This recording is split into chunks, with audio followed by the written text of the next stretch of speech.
I stopped my horse that afternoon, not because I was kind. I stopped because I was too tired to keep riding. 17 years on the move will do that to a man. 17 years of sleeping in bunkhouses that smelled like other men's boots of waking before dawn, to work cattle that belonged to someone else, of riding out of towns before anyone learned your name. 17 years of telling yourself that freedom was worth the loneliness, that moving meant you were alive. By October of 1878, I wasn't so sure anymore. My name is Elijah Cole. I was 39 years old, and I had been running so long, I had forgotten what I was running from. The boots on my feet had holes worn through the soles. I had patched them twice with leather cut from an old saddle, and the patches were wearing through now too. 43 days out of Texas. Moving north because north was a direction, and a direction was enough reason when you had nothing else. Colorado Territory in autumn is a beautiful and indifferent place. The mountains in the west catch the light in ways that make a man feel small and briefly grateful to be alive. The grass on the high plains turns gold and copper, and the wind moves through it like something breathing. I had ridden through landscapes like this 100 times. I had learned to look at them without feeling anything. That was how I survived. You stop feeling things, and the road becomes manageable. I need to tell you about the man I was before I tell you about the man I became. Because the story only makes sense if you understand how empty I was when it started. I was born in 1839 in western Tennessee, the second of 3 boys. My father was a farmer who wanted to be more than a farmer and never figured out how. My mother was the kind of woman who held everything together with her hands and her silence and her stubbornness. The kind of woman who could stretch a meal for 6 from ingredients meant for 3 and never let anyone see how she did it. We were not poor exactly, but we were close enough to poor that the difference didn't matter much. The war took my father in 1862. Not in battle. He died of fever in a camp in Virginia, one of the thousands of men who died of sickness rather than bullets. Men whose deaths don't make it into the histories. My mother followed 2 years later, worn out by grief and work, and the particular exhaustion of being a woman alone during wartime. My older brother Caleb went west and stopped writing letters. My younger brother James was taken in by an aunt in Memphis. I was 25 years old alone, and the farm had been taken by creditors while my mother was still dying. So I moved, not toward anything, just away. I learned cattle work in Missouri, drifted down to Texas, worked the drives north along the Chisholm Trail through the late 1860s and into the 1870s. I was good with horses and adequate with cattle and willing to work harder than most men, which made me employable, if not exactly valued. I moved from outfit to outfit, staying a season here, a winter there. I learned to read weather and terrain and the temperament of animals. I learned to be useful without being necessary. That was the art of it, being useful without being necessary. If you made yourself necessary, people expected you to stay. And staying meant roots, and roots meant loss, because everything you put roots into eventually either died or drove you out. I had learned that lesson thoroughly and early. I was not going to learn it again. By 1870, I was part of an outfit working cattle in central Texas, running stock between ranches and moving herds north when the season called for it. That was the year everything went wrong There were 5 of us riding night patrol when Virgil Combs said the stock in the neighboring pen belonged to our outfit and had been stolen.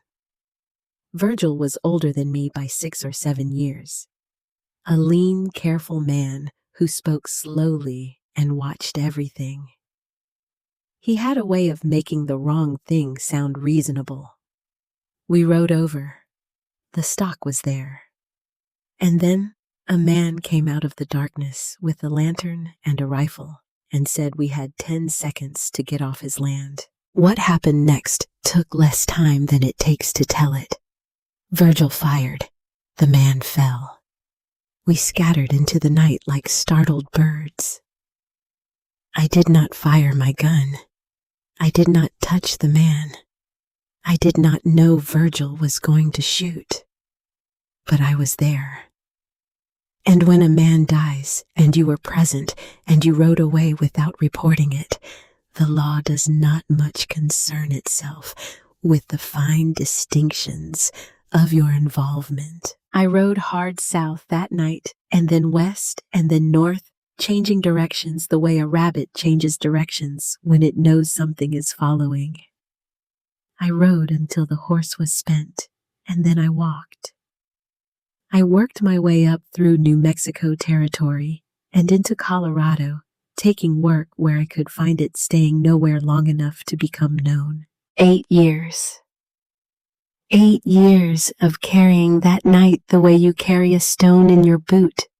Always there, always pressing, not enough to stop you, but enough to remind you with every step that something is wrong.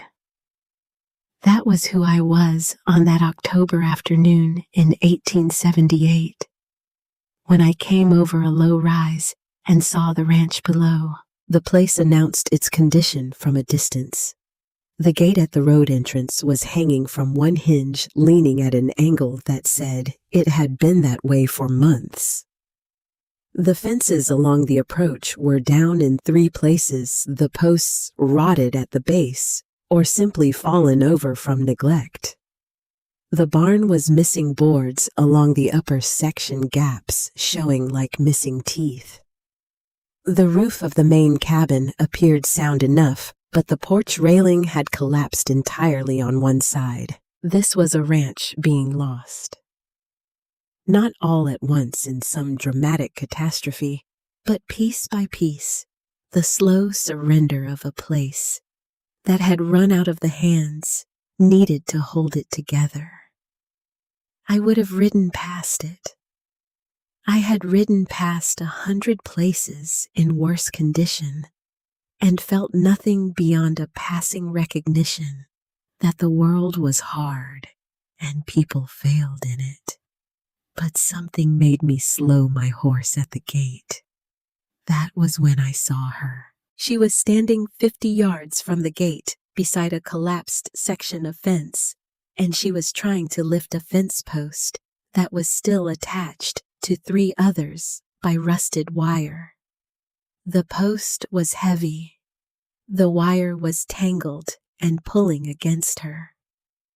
She had gotten one end of the assembly 2 feet off the ground and was trying to walk it upright, her boots sliding in the dirt, her whole body bent sideways with the effort. She did not make a sound.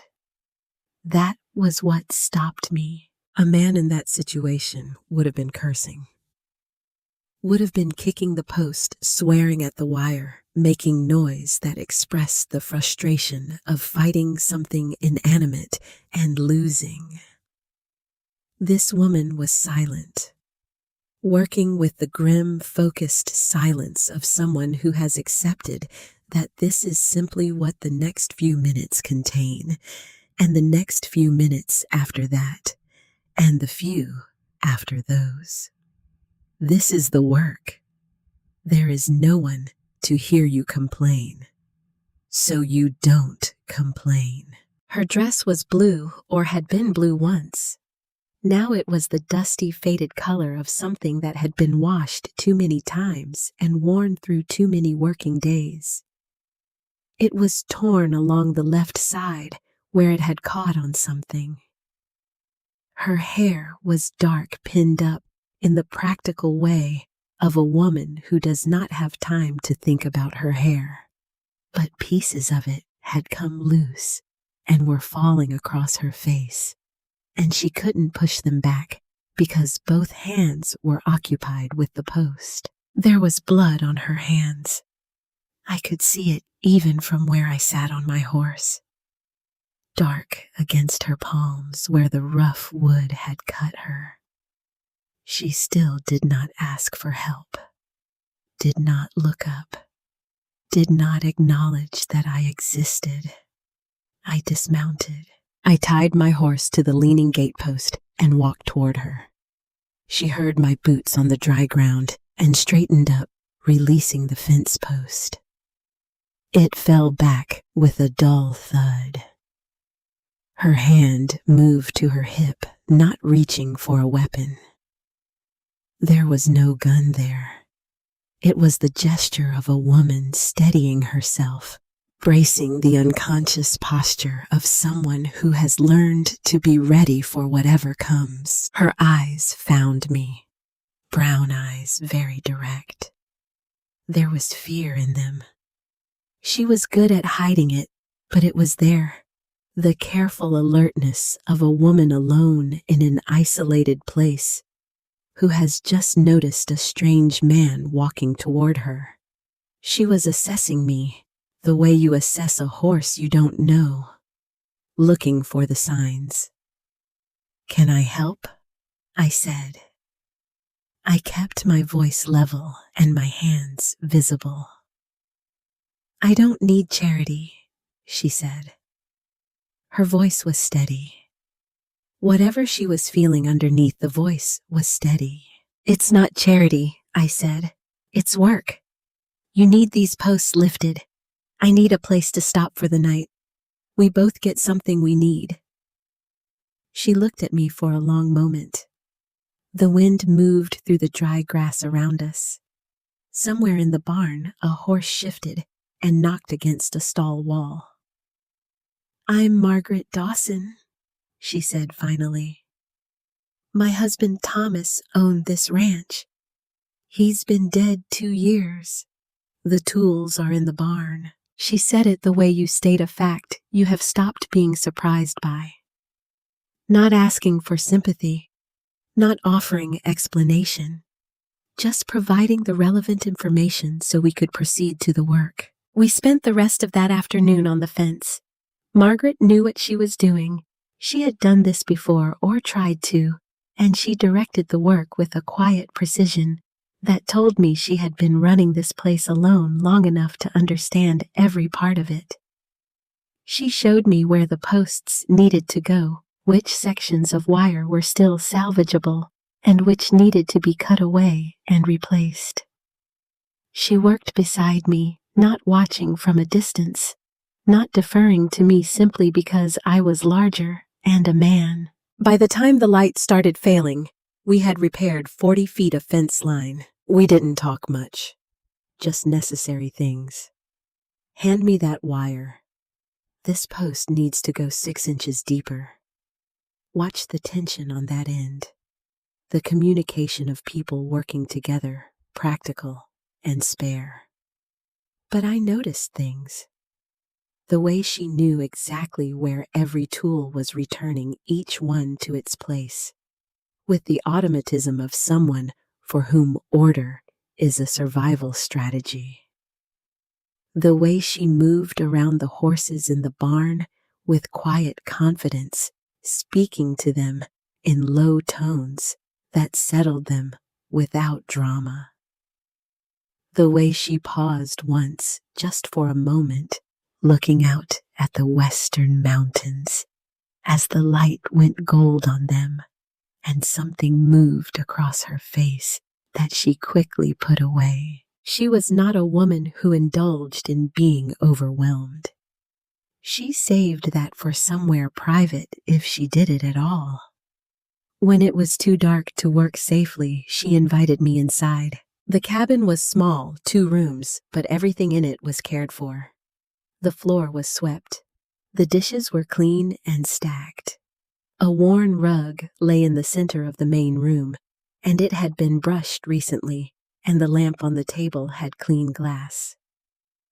This was a woman maintaining order against disorder, fighting the entropy of a place running down around her with the weapon of deliberate care. She made dinner with what she had. Beans with salt pork bread she had baked that morning, coffee strong enough to stand a spoon in. Simple food, but prepared well. She set the table with 2 plates, as though she had been expecting a guest, though I understood she was simply a woman who set the table properly because some standards do not bend to circumstance. When we had eaten, she asked me where I was from and where I was headed. I told her Texas, working cattle drives moving with the seasons. And now she asked. Moving north, I said. No particular destination. She looked at me across the table in the lamplight. She had washed her hands, but I could see the cuts on her palms, red lines where the rough wood had opened the skin. She had not bandaged them. There had been other things to do. I have a cabin out back, she said, where the previous hand stayed. I can offer you $15 a month and food if you're willing to work. The fences need finishing. The barn roof is failing. The horses need proper attention. She paused. I can't pay more than that. The ranch barely sustains itself. $15 a month was half what a capable hand made elsewhere. I'll stay, I said. Through the winter at least. Something crossed her face. Not relief exactly. The careful, guarded thing that lives next door to relief in a person who has stopped trusting easily. Together, she said quietly. She said it like she was testing the weight of the word. That night, I slept in the small cabin out back on a cot with a wool blanket, and through the window, I could see the stars over the mountains. For the first time in a long time, I did not lie awake planning my next departure. I did not know then what I had walked into. I did not know about the way this woman's mind worked, the particular quality of her intelligence, the depth of her stubbornness, the reserves of endurance that went down further than I could see. I did not know that this ranch falling apart around its edges contained the only thing I had been missing for 17 years. I did not know any of that. I just knew I had stopped running long enough to sleep. The cabin smelled of old wood and dust, and the faint ghost of tobacco from whoever had lived there before. I lay on the cot and looked at the ceiling and listened to the wind. And then I noticed the floorboard. It was the third board from the wall, slightly raised at one end, the way a board gets when it has been lifted and replaced many times. I do not know what made me look. A habit of noticing things may be built from years of sleeping in unfamiliar places where knowing your surroundings was a matter of basic safety. I should have left it alone. I told myself to leave it alone. I got up in the dark and crossed to the board and lifted it. There was a tin box underneath, small, the kind used for tobacco or small keepsakes. I did not open it. I almost put it back immediately. But the lid was not latched, and when I lifted it, it opened, and inside was a small bundle of folded papers tied with a piece of ribbon. I unfolded the top sheet. It was written in a small, careful hand, the handwriting of someone who had learned to write well and took the practice seriously. The date at the top was March of 1876, 2 years before I arrived. I read 3 lines and then I stopped. I read enough. I put the papers back in the tin and the tin back under the board and the board back in its place. I went back to the cot and lay down. I stared at the ceiling for a long time. Thomas Dawson had not been a good man. The barbed wire cut that killed him, the infected wound that Margaret had nursed through 3 weeks of fever, the injury that had seemed like a terrible accident of ranch life. It had not been an accident. He had been drunk. He had fallen against his own fence in a stupor, cut himself badly, and been too far gone to tend to the wound properly. This was the picture the 3 lines gave me plainly, without drama, written in the handwriting of a woman who was recording facts, because recording facts was how she kept herself from being crushed by them. There was more in those pages that I did not read. I had seen enough.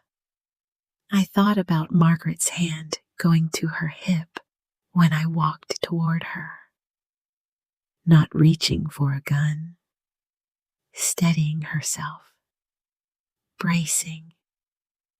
I thought about the way she had said her husband's name, without softness, without grief, without the particular ache that lives in a person's voice when they mention someone they are still mourning. She had said it like stating a fact. Thomas owned this ranch. He's been dead 2 years. Not I lost my husband, not my Thomas. Just the plain declaration, the way you name a thing you have finished with. I lay awake and thought about what it costs a woman to keep quiet about something like that.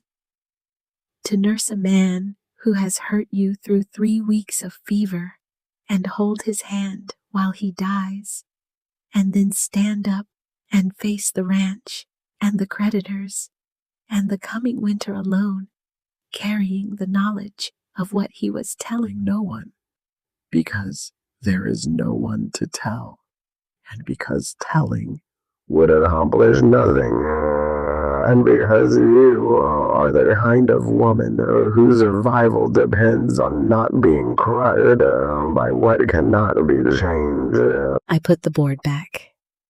I said nothing. Not that morning, not the day after, not through the weeks that followed. But I looked at her differently. I had been looking at a woman managing a failing ranch. Now I was looking at a woman who had survived something most people don't survive, and was still standing still, working, still setting the table properly, because some standards do not bend. 3 weeks after I arrived in early November, I rode into the nearest town for supplies. His name was Virgil Combs. I saw him before he saw me, which was fortunate. He was standing outside the dry goods store, talking to 2 men I didn't recognize, older now than I remembered him, but unmistakably the same man. The same lean, watchful quality. The same way he held himself a little apart from whoever he was, with always calculating angles. I turned my horse and put a building between us and sat very still in the saddle and thought about what to do. Virgil Combs knew me. He had ridden with me the night the man died. He knew my name, what I looked like, my history with that outfit. And Virgil Combs would not want that night disturbed. He had far more to lose from it than I did.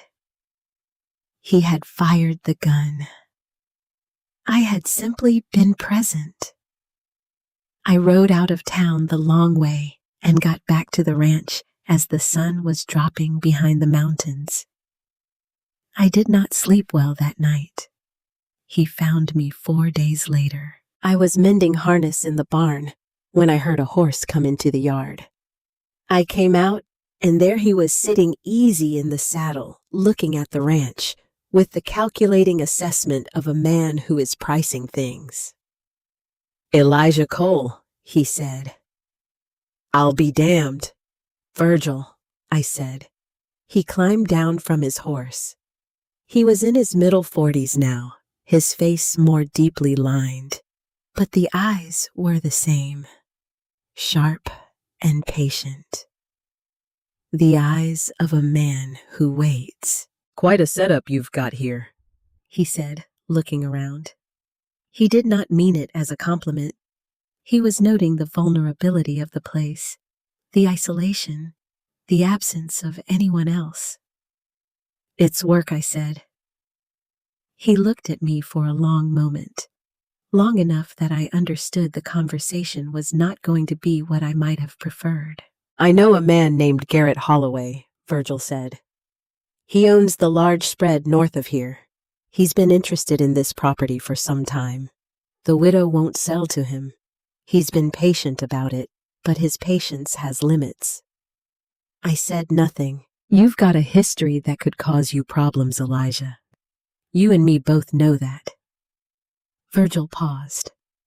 "Garrett is the kind of man who has friends in the territorial government, the kind of friends who can make inquiries into a man's past and cause difficulties. He was telling me that if I stayed, there would be consequences, that my presence here was inconvenient to arrangements that were already in motion. He wanted me gone, not because of old grievances, but because I was an obstacle to something he had positioned himself to benefit from. "You should ride on Elijah," he said. "There are other places. You've always been good at finding them." He climbed back on his horse and rode out. I stood in the yard for a long time after he left. That evening after dinner, I asked Margaret if I could speak with her. We sat at the table in the lamplight. The dishes cleared, the coffee cooling in the cups. And I told her everything. Not the edited version, not the softened version. Everything. The outfit in Texas. The night Virgil fired and the man fell. The 8 years of moving afterward, changing direction like a rabbit that knows something is following. The way I had seen Virgil in town 3 weeks ago and said nothing. The way he had come to the ranch today and made clear what he wanted. When I finished, the cabin was very quiet. Margaret sat with her hands around her coffee cup looking at the table. The lamp made a small sound. Outside, one of the horses shifted in the corral. I waited for her to tell me to leave. It was what I expected. It was in some measure what I deserved. She looked up. "Thomas never told me the truth about anything," she said. "Not once in 8 years of marriage. Not when he was drinking away the money we needed for the roof. Not when he borrowed against the land without telling me. Not even at the end, when he was sick and frightened and there was nothing left to lose. He died keeping secrets because he had been keeping them so long he didn't know how to stop." She paused and looked at me steadily. "You just told me a thing that could ruin you," she said. "You didn't have to do that." "I didn't want to start here the way everything else started," I said. With something buried under a floorboard, something moved across her face, quick like a shadow crossing open ground. And in that moment, I understood that she knew about the tin box. She had always known it was there.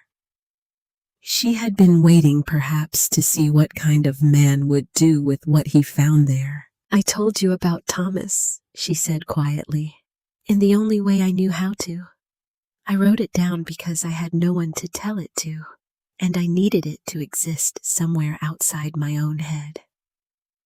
I knew the previous hand found it before he left. I thought when you came that you would find it too. I didn't know what you would do with it." We sat in silence for a moment. "What are you going to do about Virgil Combs?" she asked. "I'm going to stay," I said, "and I'm going to face it." She nodded once, as though this were a reasonable answer to a practical question. "Figure it out," she said, "and then stay." She stood up and took her coffee cup to the wash basin. Conversation over. Not because she was dismissing me, because she had made her position clear, and further words would only dilute it. I walked back to my cabin in the dark. The stars were very bright over the mountains. The air smelled of cold coming and dry grass and something that might have been snow before morning. I had spent 17 years developing a single skill, the ability to leave, to see the shape of trouble coming and ride before it arrived, to keep my boots pointed toward the horizon and my heart pointed toward nothing. I stood outside my cabin in the cold Colorado night, and for the first time in 17 years, I thought about staying. Not because staying was safe. Virgil Combs was still out there, and Garrett Holloway was still out there, and the past I had been outrunning was as close as it had ever been. But Margaret Dawson had looked across a lamplit table at a man who had just confessed to being present at a killing and running from it for 8 years, and she had said, "Figure it out, and then stay." And she had said it like someone who meant it. I went inside. I lay down on the cot. I pulled the blanket up against the cold. I listened to the wind and the horses and the vast quiet of the Colorado night. I did not plan my next departure. The winter came hard that year. Snow arrived in November earlier than the old-timers in town expected, and it came with the kind of conviction that tells you it is not going anywhere soon. The mountains disappeared behind clouds for weeks at a time. The temperature dropped until the water in the barrel outside the cabin door froze solid each night, and I learned to bring a small amount inside before sleeping, so there would be something unfrozen in the morning. Margaret and I worked through it. That is the only way I know to say it. We worked through the winter the way people work through something that is simply the next thing and the next and the next after that. There was no romance in it at first. No particular warmth beyond the warmth of two people who had made an arrangement and were honoring it. She cooked and managed the household and knew the land better than I would ever know it. I repaired and lifted and hauled and fixed, providing the physical labor that a ranch requires in quantities a single person cannot supply. But something was happening underneath the work. Something quiet and unhurried. I learned the way Margaret's mind operated. She thought in systems and patterns in the long view. When she walked a fence line, she was not just checking what was broken now. She was anticipating what would break next. Planning the repair sequence, calculating the cost in time and material against the cost of not repairing it. When she looked at a horse, she was reading it the way a careful reader reads a page, gathering information most people would miss. The angle of the ears, the way the weight shifted on the feet, the particular quality of the eye. She had been taught this by her father, she told me one evening in December. He had bred Morgan horses back east before the war. Good bloodlines, exceptional temperament. She had grown up in the barn as much as in the house, learning to see what the animals were communicating to those patient enough to listen. Then the war, she said. Then Thomas and his need for quick income from cattle. Then the years of doing what needed doing rather than what she had dreamed. "We can do both," I said. "Cattle for revenue, horses for the future." She looked at me across the dinner table. "You say that like it's simple," she said. "I know it isn't," I said, "but it's possible." She was quiet for a moment. My father always said that the best breeding programs take 10 years to show their real quality, she said. I'm 38 years old. You'll be 48 in 10 years either way, I said. She looked at me for a long moment, then she laughed. It was the first time I had heard her laugh. It was not a large laugh or a performed laugh. Just a real one, quick and genuine, surprised out of her.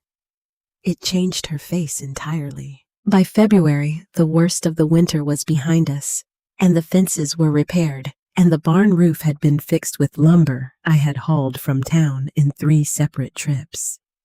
The horses were in better condition than they had been when I arrived, their coats thick and healthy, their ribs no longer showing the way they had in the lean autumn months. One afternoon in late February, we were working on the final section of fence, the same section where I had first offered to help and been refused. The air was cold and sharp, and Margaret's breath came in small clouds. I had my jacket off because the work was warming me, and when I turned and saw her shivering, I picked it up from the fence post where I had hung it and put it around her shoulders without thinking. She went very still. I had not intended anything by it. It was an automatic gesture, the kind you make without consultation. But now she was standing with my jacket around her shoulders, looking up at me, and the distance between us was smaller than it usually was. There was something in her eyes that I had not seen there before. Not fear. Not the careful assessment she gave everything. Something more open than that, and more fragile and more honest. I leaned in slowly, giving her time to move away if she wanted to. She didn't move away. When I kissed her, it was gentle, tentative. A question more than a statement. When we separated, she rested her forehead against mine. We stood like that for a moment, her breath and my breath making the same small cloud in the cold air. Stay, she said. Her voice was very quiet. I'm not going anywhere, I told her. We were married by a traveling preacher on a Tuesday morning in February of 1880. There were no guests. There was no celebration planned or executed. We stood in the yard with the mountains white behind us and the horses watching from the corral fence, and the preacher said the words, and we said the words back, and that was that. Margaret wore her good dress, the one without repairs visible from a distance. I wore the cleanest shirt I owned and a jacket I had bought second-hand in town. She had given me a ring the week before. Her mother's ring, gold worn smooth by decades of wear. She had pressed it into my palm one evening, without preamble, and said, "If you're going to stay, I want the world to know it." I had put it on without hesitation. We did not need anything grand. We had something more valuable. We had the particular peace of 2 people who have told each other the truth and chosen each other anyway. That spring, we rode to Denver. Margaret had connections through her father's old network breeders and dealers who remembered the family name and the quality of horses associated with it. We found a Morgan mare at a ranch near the city, 3 years old, dark bay, with the kind of conformation and temperament that Margaret recognized immediately. She walked around the horse twice, ran her hands along the neck and hindquarters, looked at the feet, watched the animal move. Then she nodded once. "That one," she said. We could not afford it easily. We bought it anyway. We bought it because Margaret had been telling herself for years that her dreams were behind her, that the life she had imagined had been traded away for necessity. And I was not going to let her go on telling herself that if I could help it. The mare's name was Juniper.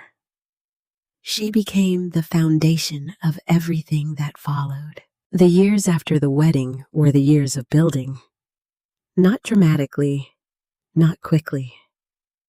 Slowly, with the steady accumulation of effort and knowledge, and the kind of patience that does not come naturally to anyone and has to be practiced like a skill. Margaret established the breeding program with the precision and care of a woman who had been carrying the knowledge for years and was finally free to use it.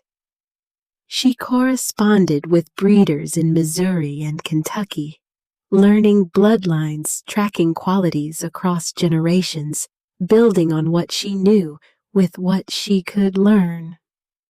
I provided the labor and the infrastructure, expanding the barn, building new stalls, improving the pasture management so the land could support more animals. The ranch began to change, not overnight, but year by year, fence by fence, animal by animal. It became something different from the failing place I had ridden into.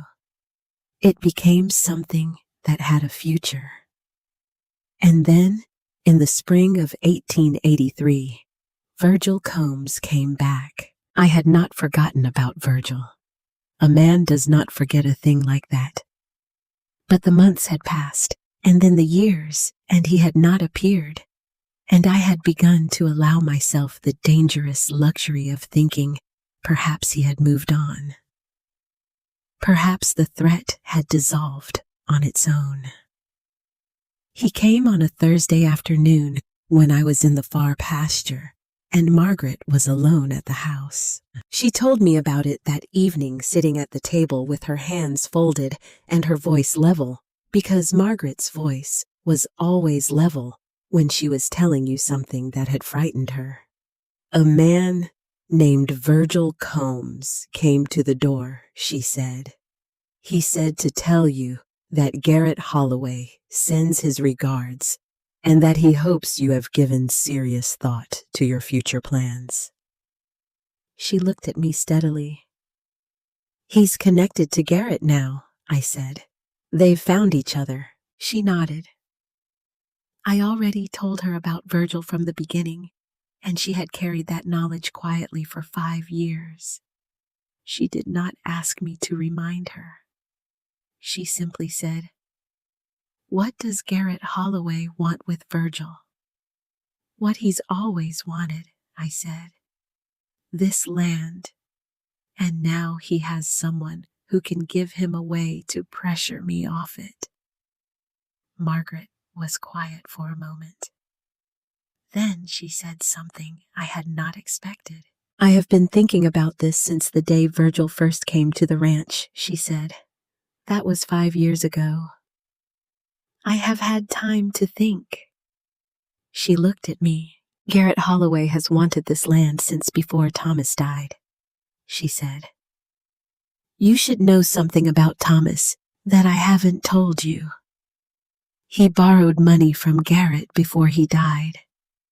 He used 10 acres on the north boundary as security and did not tell me. Garrett came to me 8 months after Thomas died with papers I had never seen claiming those 10 acres were now his. The papers were not right. I went to the land office and found the records and proved the debt had been paid before Thomas died. Garrett does not like to lose. He has been patient because he believed time and circumstances would force my hand eventually." I sat with this. "He thought a woman alone couldn't hold this ranch indefinitely," I said. "Yes," she said. "And now there is a man here with a past that can be used as a weapon.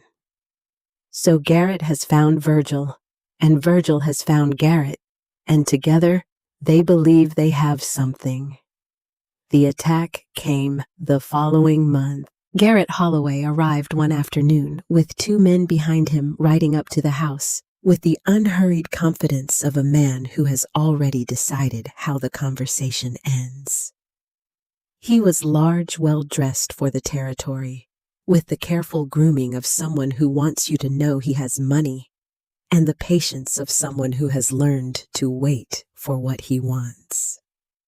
His face was pleasant in the surface way of a man who has put pleasantness on top of whatever lives underneath. Margaret came out onto the porch.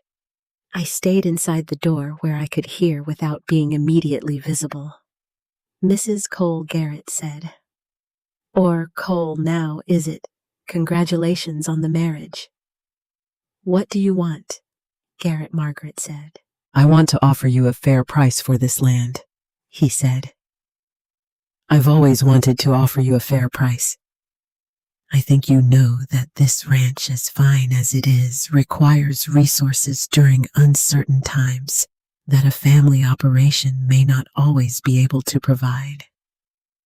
With my resources and your acreage combined, this could become something truly significant. We're making it significant without your resources, Margaret said. Garrett smiled.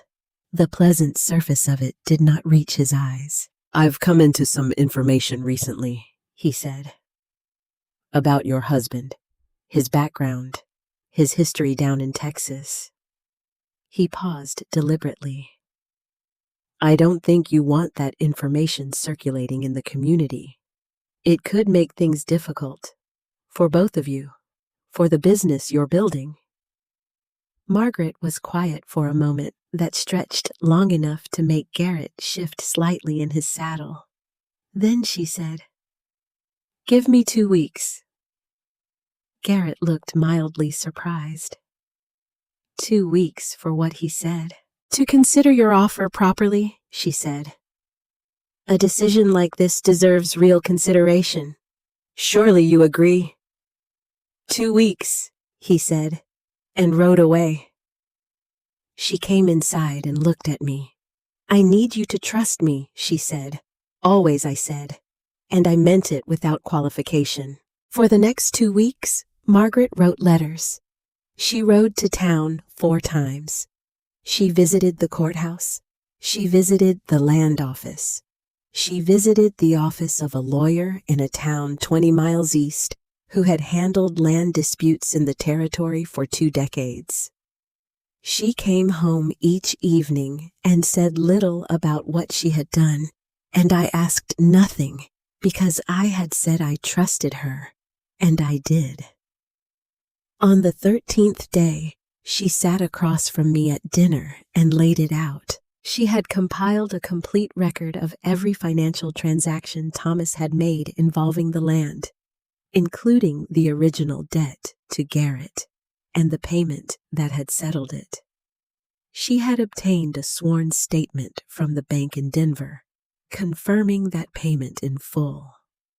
She had documented 3 separate instances where Garrett had made claims against neighboring properties using methods that a territorial judge had already ruled improper in one of those cases. She had written to the county sheriff with copies of everything explaining the pattern of pressure and the threat Garrett had made regarding my past.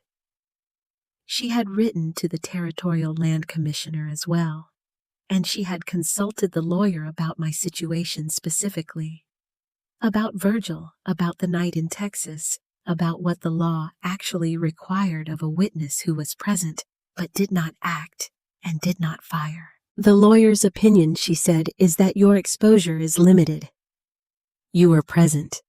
You did not fire. You rode away, which was wrong. But there is a significant legal difference between your position and Virgil's. If you come forward voluntarily with your account, your cooperation would be viewed very differently than if you were brought in by accusation. I looked at her across the table. You did all this, I said. Someone had to, she said. And you were too busy worrying about me to do it yourself. She almost smiled when she said it. Almost. I went to see the county sheriff the following week. I sat across from him in his office and told him everything. The same complete account I had given Margaret. He listened without interrupting the way experienced men in his position learn to listen, taking in information and reserving judgment until it is finished. When I was done, he said he would be writing to the Texas authorities. He said the nature of my voluntary disclosure and my account placing Virgil as the shooter would be central to how the matter was handled. He said he could not make promises, but that the law distinguished between participants and witnesses, and that distinction would matter. He also said he needed to detain me while the correspondence went back and forth between Colorado and Texas. Not as punishment, as procedure. The investigation required it, and it would likely take 2 to 3 weeks. I went back to the ranch and told Margaret. She nodded as though she had already calculated this possibility. "I'll manage," she said. "I know you will," I said. "That has never been in question." I turned myself in the following Monday. The cell was clean and the sheriff was a fair man, and the 3 weeks that followed were the longest of my life, not because of the confinement, but because of what I had left behind on the other side of those walls. I thought about Margaret managing the horses and the cattle and the household alone, the way she had been managing everything alone when I found her. I thought about how she had built a case for my freedom out of paper and clear thinking while I had been too close to my own past to see clearly what needed to be done. I thought about 17 years of running and what it had ultimately produced. All that motion, all that careful avoidance of roots and connection, and here I was in a jail cell because the thing I had been running from had followed me anyway. The only difference was that this time I had not run first. This time I had stopped. On the 22nd day, the cell door opened. The sheriff told me the Texas authorities were satisfied with my account and considered the matter resolved with respect to my involvement. The man who had died had a family, and the family had been informed. Virgil Combs had been approached by a deputy and had fled rather than face questioning, which was treated as a confession by the authorities who had been looking for an answer to a death that had been cold for 8 years. There was now a warrant for Virgil Combs in 2 territories. Garrett Holloway, stripped of the leverage Virgil had been providing, had sent a written offer for the land through his lawyer. Lower than the verbal offer, no threat attached. Margaret had not replied. I walked out into the afternoon light. Margaret was there.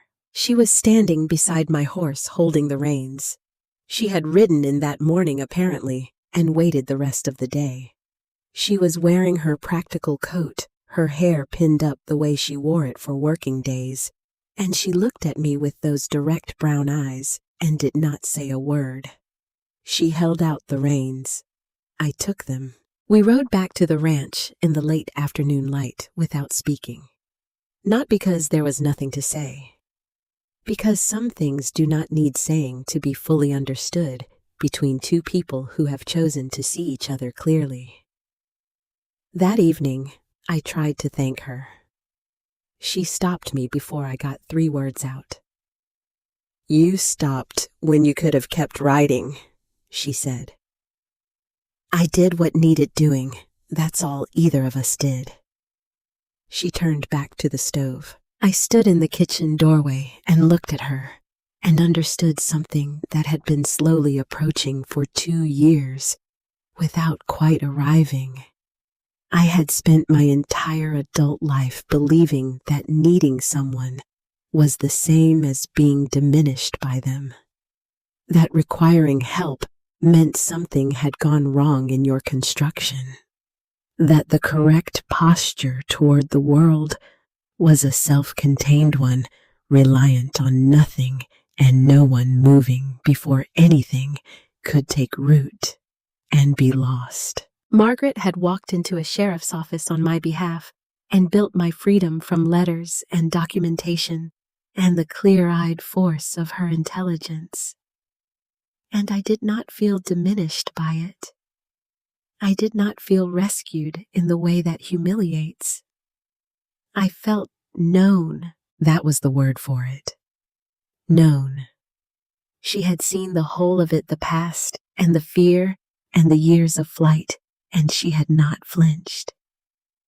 She had simply determined what needed to be done and done it the way she did everything.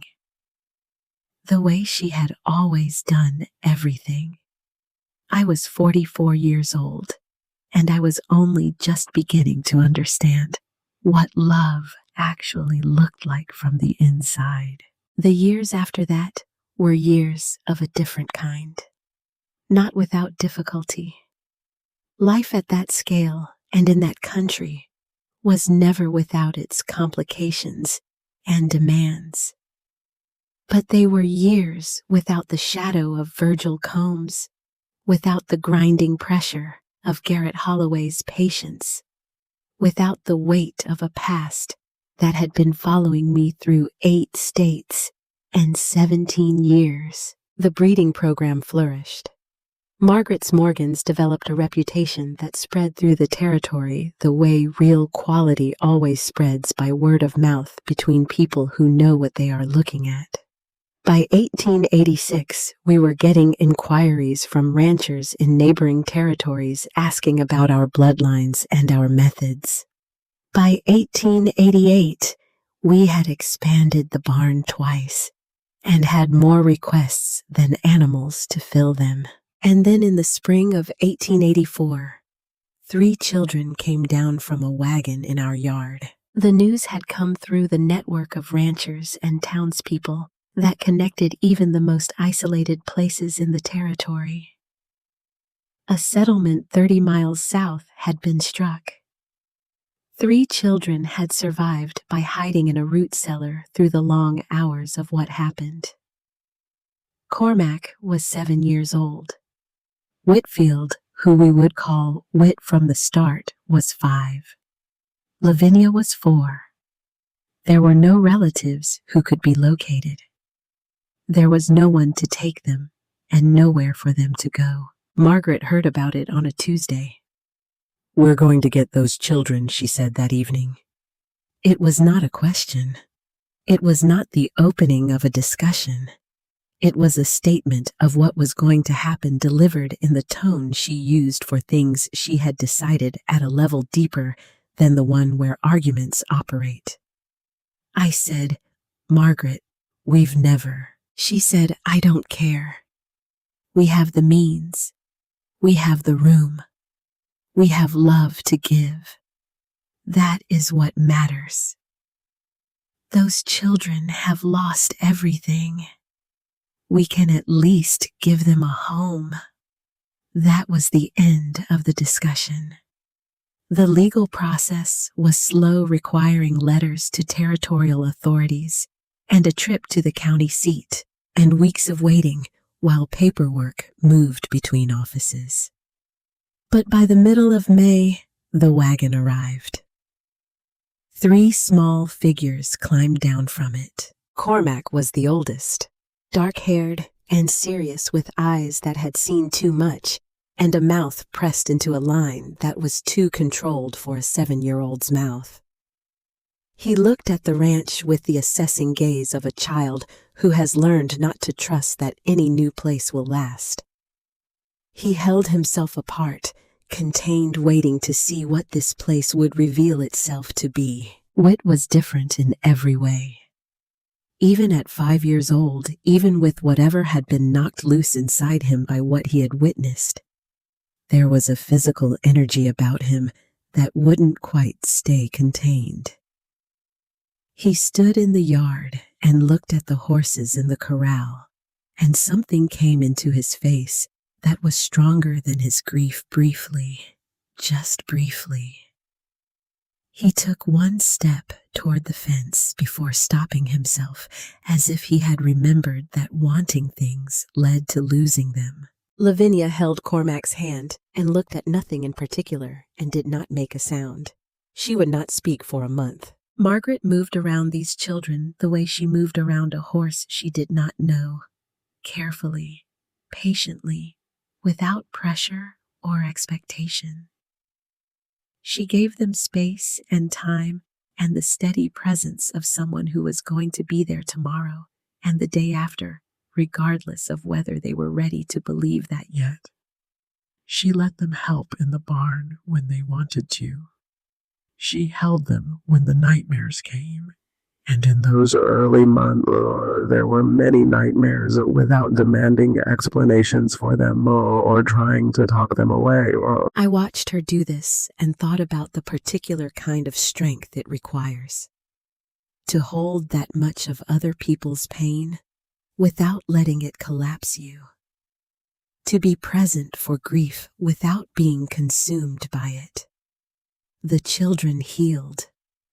Not quickly.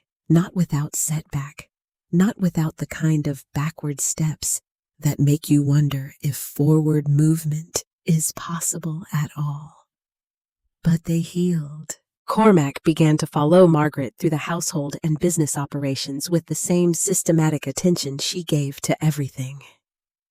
He had an instinct for patterns and numbers that she recognized and began deliberately to cultivate answering his questions with the patience of a woman who understood what it meant to have a gift that nobody bothered to develop. Lavinia found her voice again by the end of summer. First in short sentences, Then longer ones, then in the flowing observational way of a child who had been storing words for months and was ready to spend them all at once. She watched everything. She remembered everything she watched. Whit and I found each other through the horses. He was drawn to them in a way that bypassed his grief entirely, or rather moved through it and came out the other side. I began taking him to the corral in the mornings, showing him how to approach. How to read what an animal was communicating, how to move so you didn't threaten what you were trying to reach. He learned with a speed that startled me. What Margaret had taught me over months, he took in over weeks. He had her gift, the patience and the seeing, but underneath the gift, there was something else. A restlessness, a difficulty settling. I saw it in the way he sat at dinner, half present, his attention always pulling somewhere else. I recognized it the way you recognize something you have seen in a mirror for a long time. It came to a head in the late summer of 1892. Whit was 13 years old. He had grown tall and ungainly the way adolescent boys do, still finding his way into the body he was inhabiting. He had been difficult for weeks, sullen and sharp, retreating into silences that were different from his natural silences. I came out one morning to find his horse was gone. I found him 6 miles down the road heading south, his bedroll tied to the saddle and his jaw set in the particular way of a boy who has made a decision he knows is wrong and is going to make it anyway because the alternative feels worse. I did not ride hard to cut him off. I came up alongside him at an easy pace and matched his speed and rode beside him in silence for a quarter mile. "You going somewhere?" I asked. "Doesn't matter where," he said. "Away." Away from what? He was quiet for a long time. The road ran south between dry grass on both sides, and the mountains were behind us, and somewhere ahead of us a meadowlark was calling from the grass. He rode, and I rode, and neither of us said anything for a while. Then he said it. "You're not my real father. She's not my real mother. This isn't my real home. I don't know why I have to keep pretending it is." I kept riding beside him. I did not answer immediately because I had learned that the immediate answer is rarely the one that matters. After a moment, I said, "You're right. We're not your parents. The people who were your parents are gone, and that is the worst thing I know how to imagine, and I am not going to stand here and tell you it isn't." He said nothing. When I was 22 years old, I said I had nothing and nobody and a past I couldn't talk about. So I started moving. I told myself it was freedom. I told myself I was better alone, that needing people was weakness, that staying was for people who weren't smart enough to know that everything gets taken from you eventually anyway. I told myself a lot of things on the road that sounded like wisdom and were actually just fear with better clothes on. The meadowlark moved off. "I did that for 17 years, I said. "And at the end of 17 years, you know what I found?" Whit was listening. He was pretending otherwise, but he was listening with everything he had. I found a ranch with a broken gate and a woman trying to lift a fence post with blood on her hands who wouldn't ask for help, I said. And I was so worn out that I didn't even have the energy to keep riding past her. So I stopped. Not because I was brave, because I was exhausted. I looked at him. Every good thing in my life came from that one moment of being too tired to keep going, I said. I got lucky that stopping was enough. But you, Whit, you don't have to wait until you're that empty. You already have what I was looking for. It's behind you on that road. He rode for another 100 yards without speaking. Then he pulled his horse up. I pulled mine up alongside him. We sat in the middle of the road in the morning light, with the grass on both sides, and the mountains far behind us, and the meadowlark finding its song again somewhere nearby. He turned his horse around. We rode back to the ranch side by side, and did not say anything more because nothing more needed to be said. He had turned his horse around. That was the whole of it. That was enough. By 1893, 15 years after I had ridden through a broken gate, the ranch had become something neither Margaret nor I had allowed ourselves to fully imagine at the beginning. 200 head of cattle on 60 acres under careful rotation. A horse breeding operation with a reputation that extended across 3 territories and brought buyers to our gate without our having to seek them. Cormac, now 16, learning the business side with an intelligence that was beginning to exceed what we could teach him, that would need to go somewhere larger to develop fully. Whit, 14, handling horses with a quiet authority that men twice his age deferred to, without quite knowing why. Lavinia, 13, watching everything with those steady eyes and understanding more than she let on. And Margaret and I in our 50s, now sitting on the porch in the evenings, watching the light change on the mountains, not saying much, because not much needed to be said between 2 people who have learned each other that thoroughly. Then the autumn of 1895 arrived, and with it the rains stopped. The drought did not arrive like a storm. It arrived the way ruin usually arrives for people who have built something carefully over time. Quietly. Incrementally. One dry week becoming two. One low creek becoming a dry creek bed. One thin season becoming a second thin season, with nothing in between to restore what had been taken. By the autumn of 1895, I had been on this land for 17 years. I knew its moods the way you know the moods of someone you have lived alongside for a long time. I knew which pastures held moisture longest. I knew where the underground water ran closest to the surface, the places where the grass stayed slightly greener when everything else was burning. I knew the particular quality of the morning light when rain was possible and the quality when it was not. The light that autumn had a hard, flat quality that did not change. It did not change through October. It did not change through November. Winter came without the snow that would have replenished the water table a dry cold that accomplished nothing except killing what remained of the grass. When spring came, the creek ran for 3 weeks and stopped.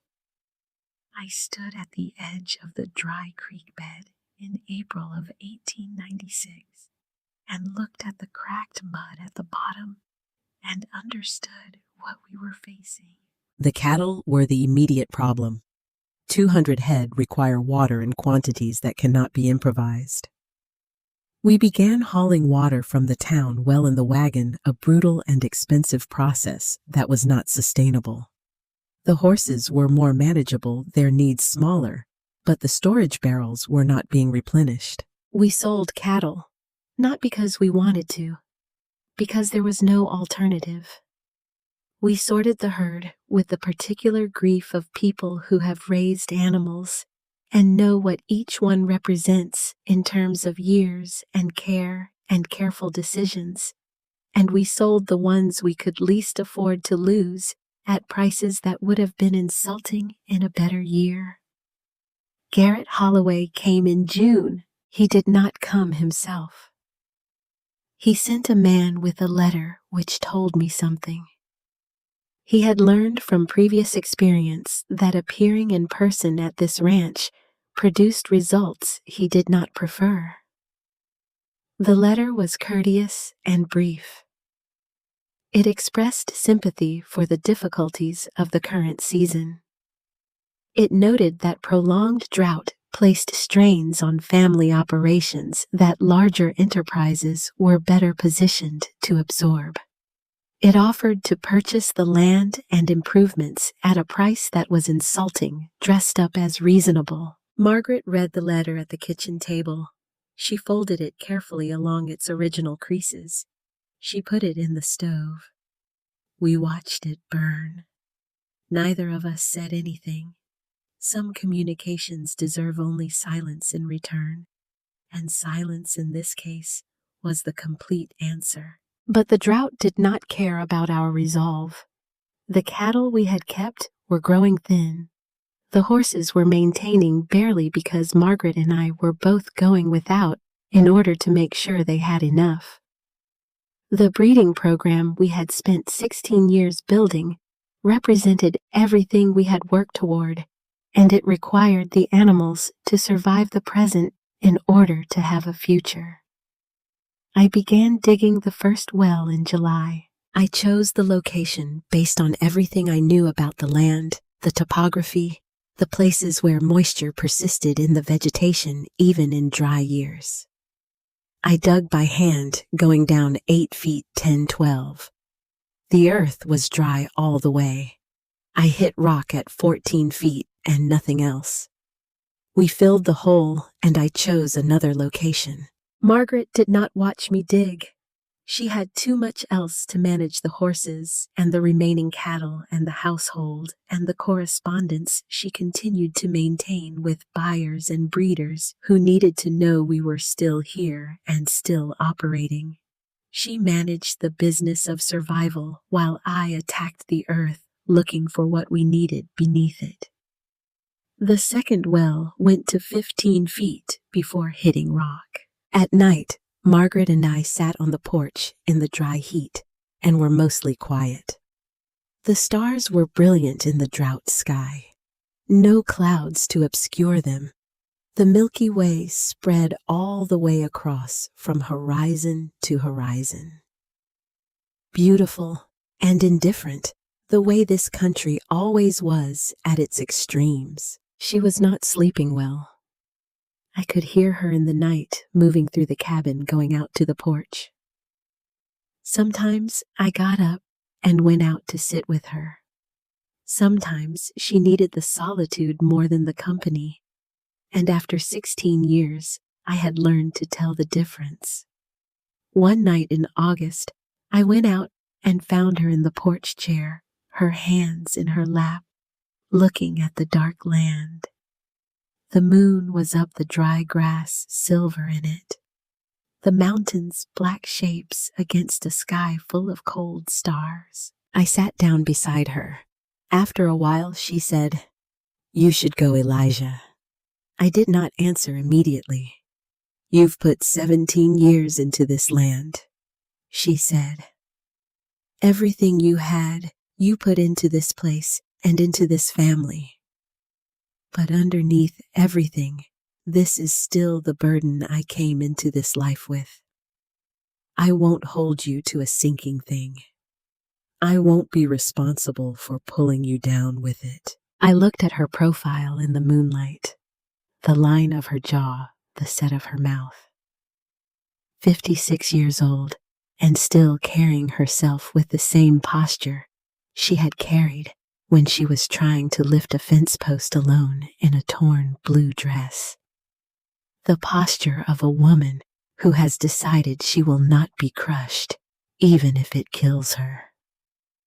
"Listen to me," I said. She turned and looked at me directly. "This is not your ranch," I said. "It has not been yours alone for 18 years. It is ours. Yours and mine and Cormac's and Witt's and Lavinia's. And all of us are going to face what's happening to it together." She was quiet. "What if we lose it?" she asked, and her voice broke on the last word just slightly, the first crack I had heard in it in a very long time. "What if I pulled you here and built something with you and we lose it anyway?" I took her hand. "Then we lose it together," I said. "And we build again together. That is all it has ever meant. You and me facing the same direction at the same time." She did not cry often. She had trained herself out of it years ago, out of necessity. But she cried that night, sitting on the porch in the moonlight, quiet, deep sobs that had been accumulating for months. I held her and said nothing, because there was nothing to say that the holding didn't already say better. When she finished, she straightened and wiped her face and looked out at the land. "The third well," she said. She almost smiled when she said it. "The third well," I said. "The third location came from Witt." He was 17 now and had been watching the ranch the way he watched horses, with the patient seeing quality that was entirely his and entirely Margaret's. He came to me one evening and said that a particular corner of the North Pasture was behaving differently from the rest. The soil stayed darker. Certain plants were holding on that had given up elsewhere. I dug the third well in that corner. 18 feet. 20. The soil was different in color, a heavier, darker earth that suggested something below. 22 feet. 24. 26. Rock.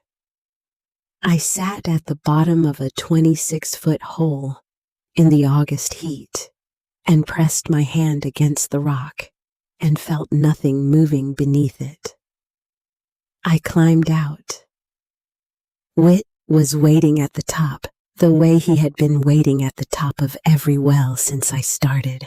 He looked at me, and I shook my head. He looked at the corner of the pasture again. He looked back at me. 10 feet north of where you dug, he said. There are plants there I've never seen anywhere else on this land. Small ones. They've been there every year I've been watching. Show me exactly, I said. He walked me to the spot. I started the 4th well. Whit dug beside me without being asked. He picked up a shovel and got in the hole, and we dug together, 2 people who had learned from the same woman how to work without making a performance of it. 10 feet. 15. 20. The dark soil held all the way down. 25 feet. 30. 32. At 34 feet, the earth changed. The soil went wet, not immediately a rush. First just moisture, the earth darkening further, clumping differently against the blade. Then a seep along one wall. Then another seep on the opposite side. Then the bottom of the hole began to darken and shine. Water. Cold, clean water rising through the rock from somewhere deep below the drought. I stood at the bottom of a 34-foot hole with water rising around my boots and felt something happen in my chest that I did not have a word for. Not relief exactly. Something larger than relief. The feeling of a man who has been holding something up with his bare hands for a very long time and has finally found ground solid enough to set it on. I looked up. Whit was a small shape at the top of the hole against the bright sky. We've got water, I said. His face disappeared from the edge. I heard him running. By the time I climbed out, he had already gone to find Margaret. She came across the pasture at her practical walk, not running because Margaret did not run toward things, but when she reached the edge of the hole and looked down and saw the shine at the bottom that meant water, she went completely still. Then she put her hand on Whit's shoulder and held it. She looked at me across the hole. She didn't say anything. She had no need to.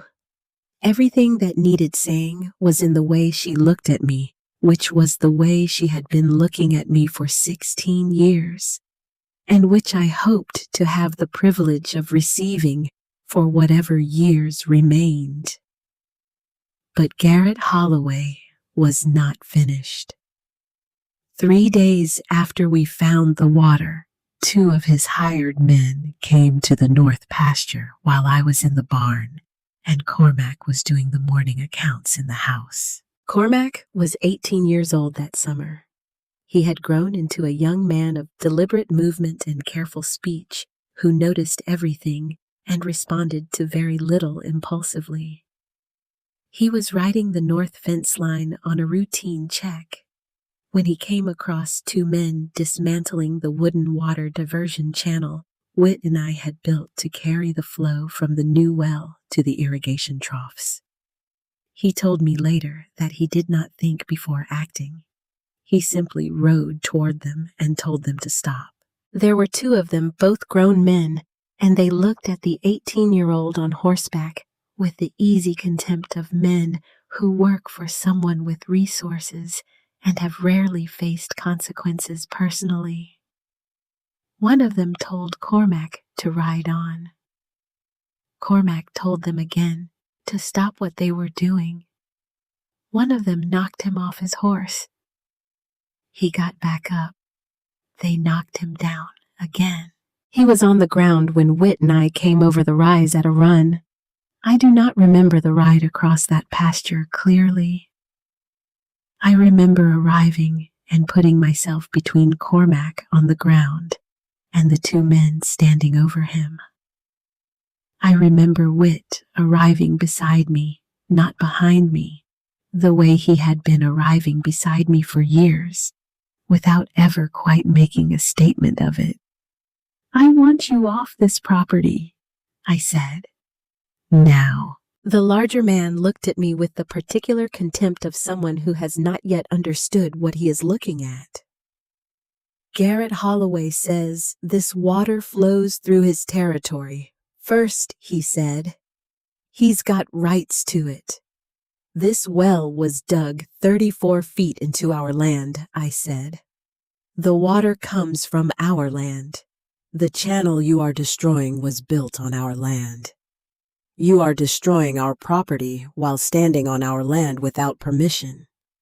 Garrett says different." I looked at him for a moment without speaking. "Get off this ranch," I said, "and tell Garrett Holloway we will see him in court." They left, taking their time about it, making sure we understood they were leaving because they chose to. But they left. Cormac got to his feet. There would be bruising along his jaw by morning, and his lip was split, but his eyes were clear, and his posture was the controlled, upright posture of a young man who had held himself together through something. "You got back up?" I said. He looked at me steadily. "It's our ranch," he said, in the same tone Margaret used for things that were simply true and did not require elaboration. We took Garrett Holloway to court. Margaret had the documents.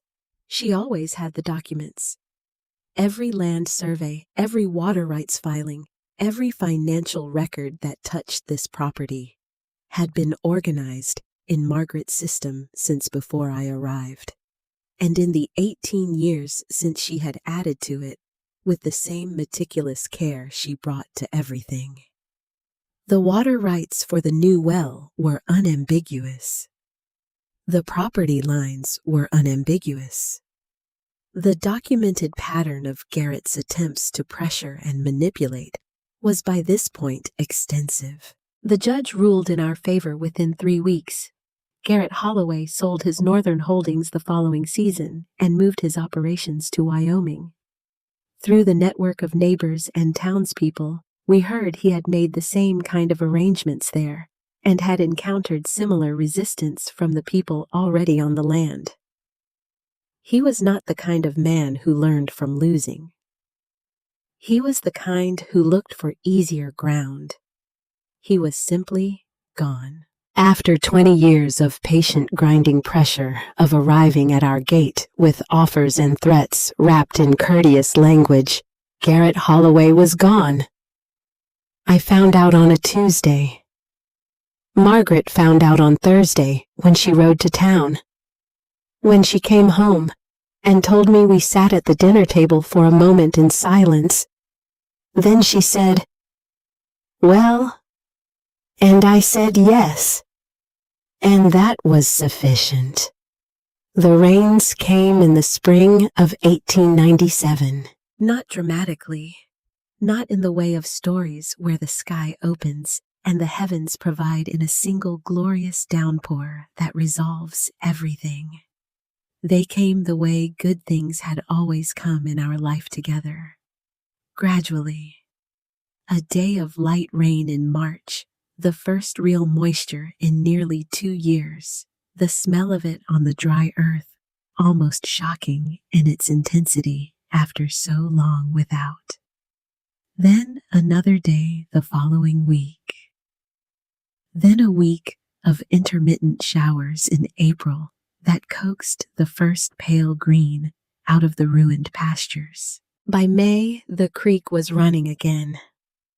Margaret and I stood at the bank together and watched the water move. Neither of us spoke for a long time. The recovery was slow. The cattle operation had lost ground that would take years to rebuild. Animals sold in desperation could not be easily replaced at prices that made sense.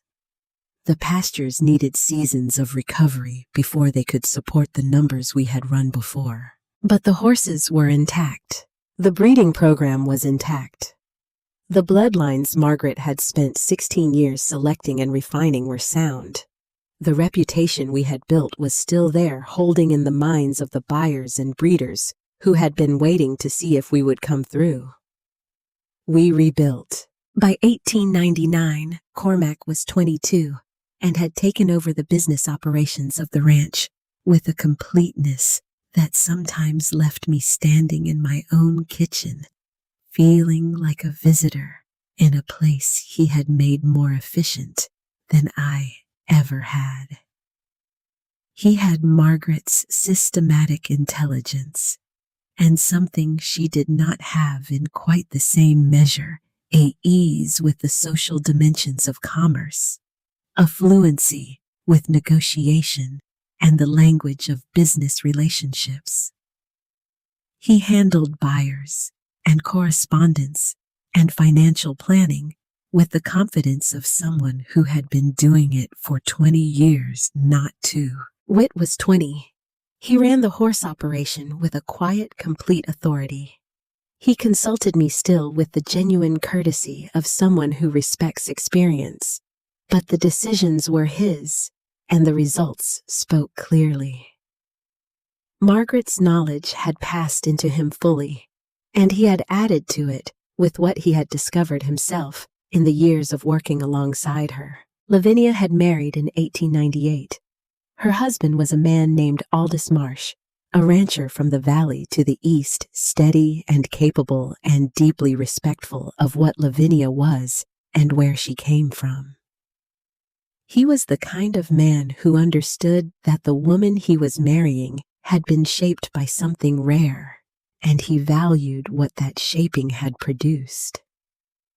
They visited regularly, and when Lavinia was in the house, she moved through it with the easy familiarity of someone who knows exactly where everything belongs and why. Margaret and I were in our late 50s. The years from the turn of the century into the next decade were the quiet years. Years of watching what we had built operate and grow under the hands of the people we had raised to run it. Years of occasional difficulty managed without crisis. Years of the particular satisfaction of a life that has found its shape and is living fully inside it. We aged into the work rather than away from it. Our bodies told us each year what they were no longer willing to do without complaint. And we listened and adjusted and found that the ranch had grown and the family had grown, and there were hands now for everything that needed doing. In 1912, Margaret began to slow. It was not sudden. I noticed it the way you notice the days getting shorter in late summer, which happens so gradually that you cannot identify the moment it changed. And yet, at some point, you understand clearly that it has. She tired more quickly than she had. She would stop in the middle of a task and stand for a moment in a way that was not quite resting. When she climbed the porch steps, she took them one at a time with a care that was new. She did not mention it. I did not mention it. We went on. In the autumn of 1913, I told her I was sending for the doctor from Denver. She told me it was not necessary. I sent for him regardless. He was a careful young man who examined her thoroughly and spoke with the honest gravity of someone trained to deliver difficult information without making it crueler than it has to be. Her heart was weakened, he said. The decades of hard physical labor, the accumulated strain of drought and difficult seasons, and the kind of sustained effort that a ranch demands of the body had taken a toll that the body keeps its own accounting of separate from what the will insists. She needed rest. She needed to avoid sudden exertion. She needed to allow the people around her to carry more. Margaret heard all of this with her hands folded in her lap, and her face composed in the way it had been composed through difficult information her whole life. "I can still walk the property and supervise," she said immediately. "Yes," the doctor said. "That is acceptable." She said nothing else, but I saw what was underneath her composure. Not the fear of dying. Margaret had never been particularly afraid of dying. It was the other fear, the older and more specific fear, the one she had carried since long before I arrived. The fear of becoming the weight instead of the person who lifts. The fear of need, which she had always treated as the enemy of dignity. I understood it. I had spent 17 years running from the same fear in a different form. That winter, I took over everything she had always insisted on managing herself. Not with announcements, not in a way that drew attention to what I was doing. I simply arranged to be there ahead of the task, so that by the time she thought of it, it was already handled. I brought her coffee before she had risen. I made sure the path to the barn was clear of anything that required effort to manage. I sat with her in the evenings and listened while she thought through the breeding decisions and the business considerations, providing what she actually needed, which was not my solutions, but my full attention. She knew what I was doing. She allowed it. That was the entirety of her acceptance, and it was more than enough. The spring of 1914 came early, the way Colorado springs sometimes do, with warmth in March that feels like something given rather than something owed. The snow in the mountains was deep that year, which meant the creek would run strong. The pastures greened quickly. In late April, on an afternoon that had the particular quality of light that belongs to the best days of that season, we sat on the porch together. The ranch was busy around us in the way it had been busy for decades. Whit was in the far corral working a young horse. The unhurried circling movements of a man who has never needed to hurry, because he has learned that patience produces what force cannot. Cormac had been at his desk since morning.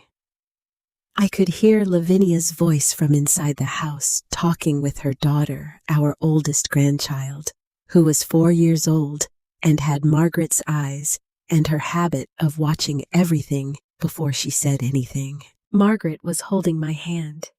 She had taken to doing this more in these years, not from sentiment exactly, but from the same practical honesty that governed everything she did. She wanted to hold my hand, so she held it. The light was going gold on the mountains. The same light on the same mountains that I had watched going gold on every clear evening for 36 years. After a long, comfortable silence, Margaret said, "I know that you found the journal the night you arrived." The words came quietly, without preface, the way she said things she had been carrying a long time and had finally decided to set down. I looked at her. "The tin box," she said, "under the floorboard in the cabin. I knew the next morning that you had found it. I could tell by the way you looked at me differently. Not with pity, with something else. Something I didn't have a word for then. I said I only read 3 lines. I put it back." "I know," she said, "and you never said a word." She paused. "The previous hand found it too. He left 2 days later. I thought you would do the same. But you didn't say anything I said." I didn't know how she said simply. And I needed to see what you would do. That was the truest test I could think of, the test I hadn't planned. What would you do with something I hadn't offered you? something true and painful when you could have used it or run from it or held it over me. She looked at the mountains. You put it back, she said, and you stayed. And then months later, you sat across from me at this table and told me the hardest thing about yourself because you didn't want to start something real on a foundation of silence. She was quiet for a moment. Those two things, putting the journal back and then telling me the truth about yourself, those were the moment I knew. I looked at her profile in the late afternoon light. The lines the years and the sun and the weight of living had made in her face. The brown eyes that were still the same eyes, still carrying the same direct seeing quality that had assessed me from across a yard 36 years ago. You gave me somewhere to stop, I said. That's what you did. I had been moving for so long, I had forgotten that stopping was possible. And then there you were, standing in a field with blood on your hands, too stubborn to ask for help. And you were the most real thing I had encountered in 17 years of riding through scenery. Everything else I'd been moving through felt like smoke next to you. She squeezed my hand. Maybe that's all it is, she said. Real love. Two people who see each other all the way through and stay anyway. Not because it's comfortable. Because the seeing is the point. Because being known is the point. We stayed on the porch until the sun went behind the mountains and the air turned cool, and the first stars appeared above the eastern ridgeline. Neither of us moved to go inside for a long time. That night, I held her close in the dark and listened to her breathe. Her breathing had a slight labor to it, not alarming, just the sound of a heart working harder than it once had to do what hearts are asked to do. I lay awake and listened, and did not try to feel something different from what I was feeling, which was the particular mixture of fullness and ache that belongs to a person who knows that what they are holding is not permanent and loves it with everything they have anyway. I thought about the afternoon in October of 1878, the broken gate, the blue dress, the blood on her hands, the way she had not asked for help and had not looked up until she heard my boots. I thought about all the years that had come after that moment of accidental stopping, the fence posts and the winter and the truth we had laid on a table between us. The ring her mother had worn until it was smooth pressed into my palm. The preacher in the snow-bright yard with the horses as witnesses. Juniper, the bay mare, who had become the foundation of everything we built afterward. The 3 children coming down from a wagon in our yard, broken in different ways, healing in different ways, becoming people we could not have imagined and would not exchange for anything. The first well failing, the second, the third, the fourth at 34 feet, with water rising around my boots, and Whit running across the pasture to find his mother. Garrett Holloway riding away for the last time. Whit turning his horse around on a road heading south. Margaret standing outside a jail cell with my horse and not saying a word and holding out the reins. All of it had come from stopping.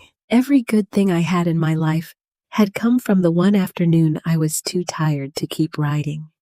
I fell asleep sometime before dawn with her breath slow and steady and her hand resting over my heart.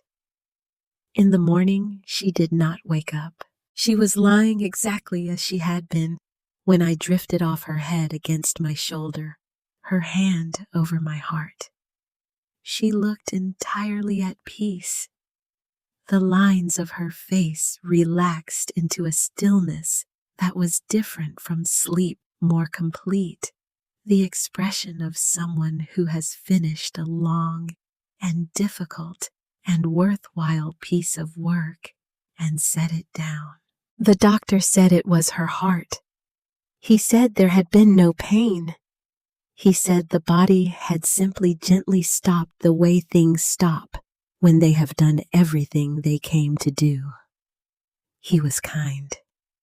It was true, and he was kind, and it did not help much. Cormac and Whit came.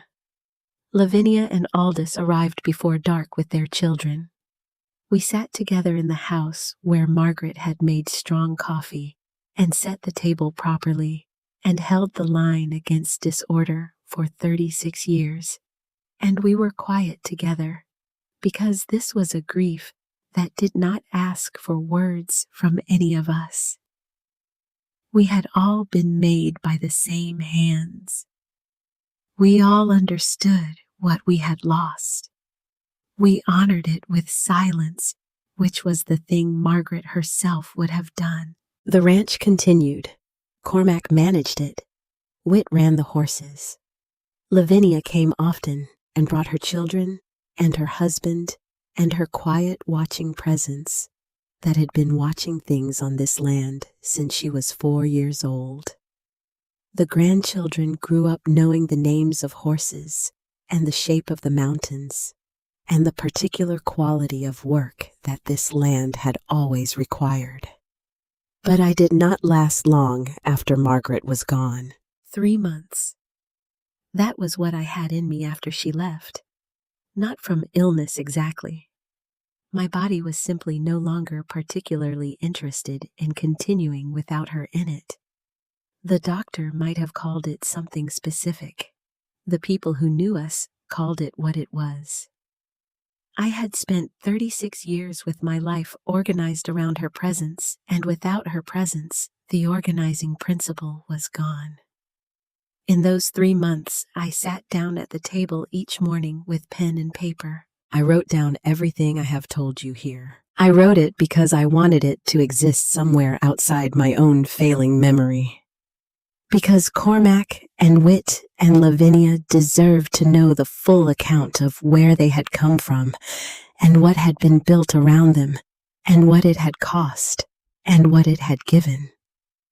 Because their children deserved it. Because all the generations that would come after on this land deserved to know the name of the woman who had refused to give it up, and the name of the man who had been too tired to keep riding past her gate, and what the two of them had made of that accidental meeting.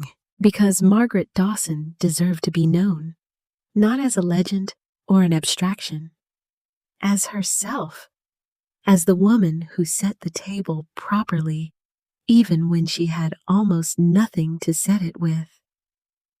Who laughed once, surprised out of herself, when I told her she would be 48 in 10 years regardless. Who pressed her mother's ring into my palm and said, "If you're going to stay, I want the world to know it." Who stood outside a jail cell with my horse because someone had to, and she was the someone. Who sat on a porch in the last spring of her life and said the seeing is the point. Being known is the point. The ranch is still there. I know it with the certainty of a man who has put that much of himself into a piece of ground. The bloodlines she established are still running in horses that carry her knowledge forward without knowing her name. The land she refused to surrender is still held by the people she raised to hold it.